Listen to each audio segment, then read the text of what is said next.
We've been through a lot together. But we've known tough times before.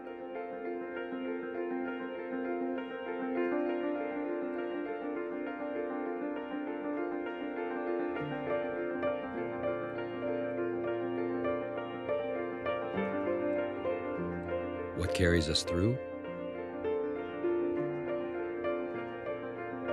and helps us endure?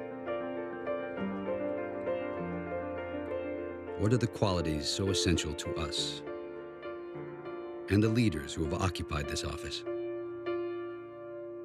He did some things knowing that they wouldn't be popular in the short run that would lay the foundation for recovery. No other country in the world would give up the capacity to manufacture cars if it had it. And so he did what the government's supposed to do in a case like that. Do not rescue the automobile industry. I mean, it was overwhelming. Look at the polling number. A country in the midst of a financial crisis that no one really, knew the depths of the challenges that were coming. I think he had a sense. My grandparents came out of the Depression. They knew what it was like for people not to have work. We all understand work as something more than just a paycheck. What gives you dignity? It gives you a sense of purpose. He said, you guys got to work together and come up, and everybody's got to have some skin in the game here. You got to have a give up. You got to modernize the automobile industry. Everybody said, it's never going to work. Well, guess what? 80,000 more people working in the car business than we did before the restructuring was passed. They're middle-class jobs. People can raise a family on a decent wage. We've gone from an economy that was shedding jobs to one that's consistently creating jobs at all sectors. Every night, he's up until 1, 2 o'clock in the morning with his big stack of briefing books, and he reads the letters he gets from people all over America. They are, as he put it, some of the most informative pieces of material that he gets that keeps him grounded. And anyone who has kids know that the truth is, no matter what you do, your kids still think that they are the most important people in the room.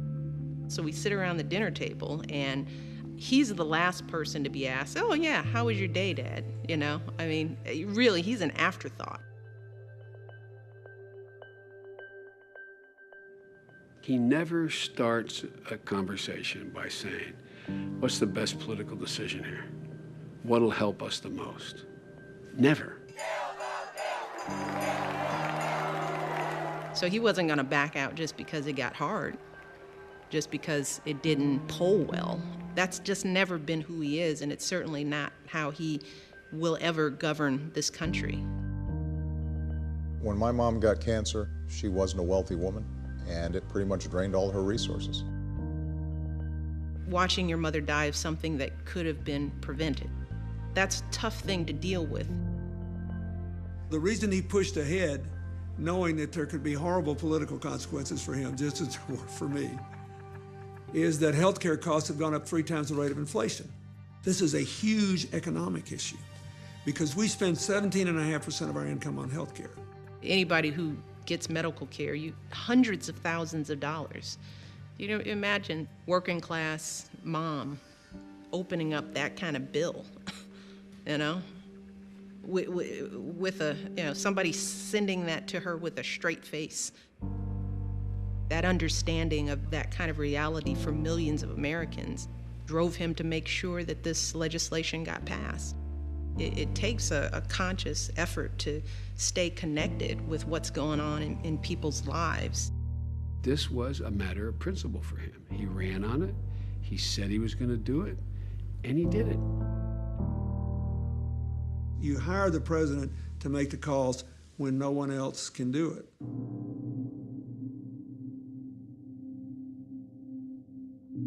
He had to decide.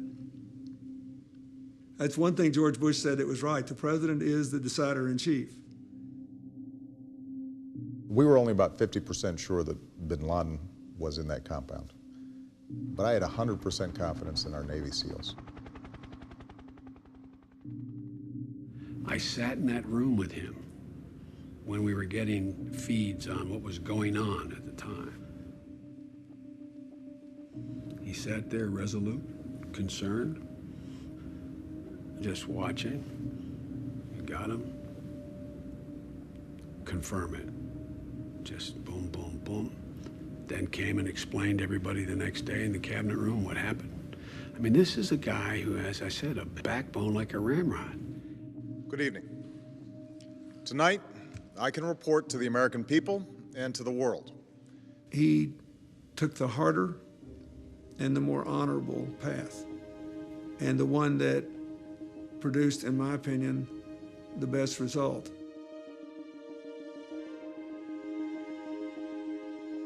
When I saw what had happened, I thought to myself, I hope that's the call I would have made. It was just the right thing to do. We have a long way to go. But with every new beginning, every homecoming, every step forward, we remember who we are.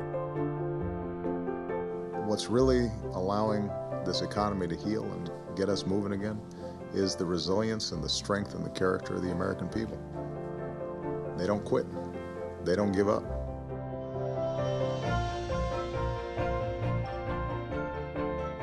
Partly because of family, partly because of a sense of community, patriotism, and pride in this country, they keep going.